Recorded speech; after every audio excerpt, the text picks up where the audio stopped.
तो आज की इस वीडियो में जानेंगे कि त्रिभुज क्या होता है, त्रिभुज के तीनों कोणों का योग कितना होता है, अगर त्रिभुज में दो कोण दे दिया हो, तीसरा कोण निकालना हो तो हम किस तरह से निकालेंगे, त्रिभुज के मतलब जो फार्मूला बनेगा वो फार्मूला क्या होता है, और त्रिभुज की हम पूरी जानकारी देखेंगे। त्रिभुज चैप्टर पूरा कवर करेंगे। आइए देखते हैं।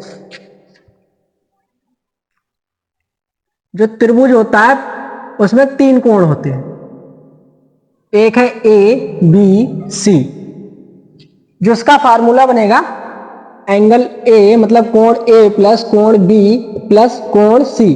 त्रिभुज में तीन कोण होते हैं, तीनों कोणों का योग हमेशा 180 डिग्री ही होता है, जी इसका सूत्र बन जाता है। अगर इसमें दो कोण दिए हो, तीसरा कोण निकालना हो तो हम किस तरह से निकालेंगे, या कोई एक कोण दिया दो कोण और निकालने हैं तो वो हम कैसे निकालेंगे। मतलब इसका सूत्र बनता है कि त्रिभुज के तीनों कोणों का योग हमेशा 180 ही डिग्री रहेगा। अगर उससे ज्यादा हो रहा है हमारे तीनों का कोण योग तो हमारा वो त्रिभुज नहीं होगा। चलो इस पे हम क्वेश्चन करेंगे। दिया है एक कोई त्रिभुज है पी क्यू आर, कोण पी दिया कितना है, कोण पी दिया है 65 डिग्री तथा कोण क्यू दिया है 35 डिग्री है, तो कोण आर बताओ।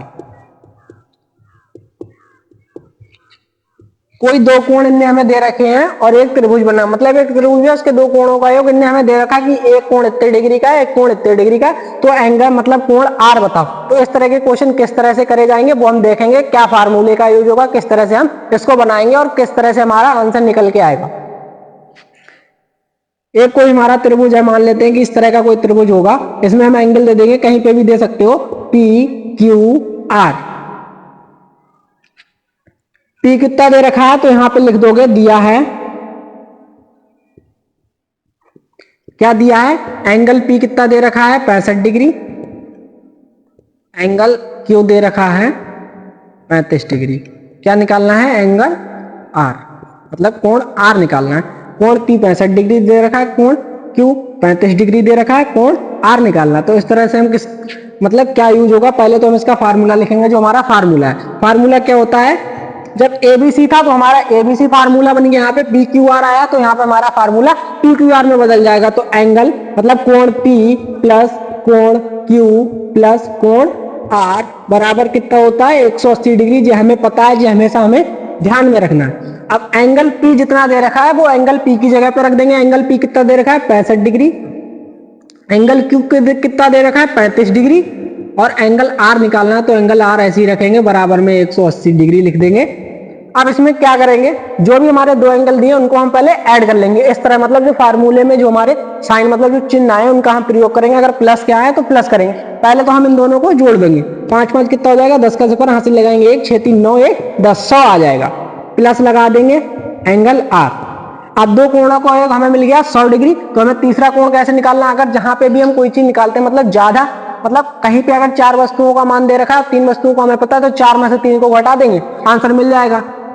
वही तरीका हम यहाँ पे अपनाएंगे। तो एंगल आर लिख लेंगे, 180 डिग्री आ जाएगा। जो इधर प्लस में उधर जाएगा माइनस में पहुंच जाएगा, तो एंगल आर कितना हो जाएगा, 180 में से 100 चला जाएगा, 80 डिग्री आ जाएगा। इस तरह से हमारा क्वेश्चन हो गया और एंगल आर कितना आ गया 180 डिग्री। अब इसे हम चेक करेंगे कि हमारे तीनों कोणों का योग 180 डिग्री ही आ रहा है, तब हमारा क्वेश्चन सही होगा।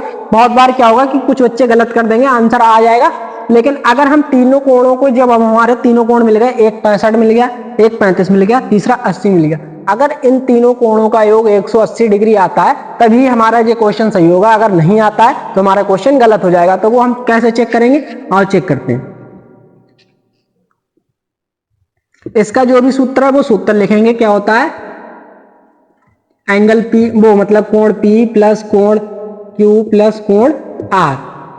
अब हम देखेंगे कितना हमारा मान आता है। अगर 180 डिग्री आएगा तो हमारा सही है, अगर 180 डिग्री नहीं आएगा तो गलत है। चलो 180 डिग्री लिख लेते हैं यहाँ पे। एंगल पी कितना होता है, एंगल पी हमारा दे रखा है 65 डिग्री, प्लस एंगल क्यू कितना दे रखा है 35 डिग्री, और एंगल आर जो अभी हमने निकाला कितना आ गया 80 डिग्री, बराबर में कितना रखेंगे 180। अगर 180 के बराबर आता है तो हमारा आंसर सही है, कम या ज्यादा आता है तो हमारा आंसर गलत है। इनको जोड़ेंगे कितना हो जाएगा, 5 5 10 और 0 मतलब 10 का सिपर, हासिल लगा 1, 8 3 11, 11 6 17, 17 1 हासिल लगाएंगे 18, कितना हो जाएगा 180, इधर भी 180, 180 बराबर 180 आ गया, इसका मतलब हमारा आंसर सही है। तो इस तरह से हम क्वेश्चन चेक कर सकते हैं कि हमारा आंसर गलत है या सही है। इसकी और वीडियो बनाएंगे जिसमें हम त्रिभुज के कई प्रकार पढ़ेंगे कि किस किस प्रकार के त्रिभुज होते हैं। इस वीडियो में हम इतना ही कवर करेंगे, मतलब क्वेश्चन पहले करना सीखेंगे फार्मूले को द्वारा, उसके बाद हम उसे रीचेक करेंगे कि हमारा आंसर सही है या गलत है। तो ऐसी ही वीडियो जानने के लिए विद्या पीवीटी को सब्सक्राइब करें, लाइक करें, कमेंट करें एंड शेयर करें। मिलते हैं एक नई वीडियो में बहुत ही जल्द।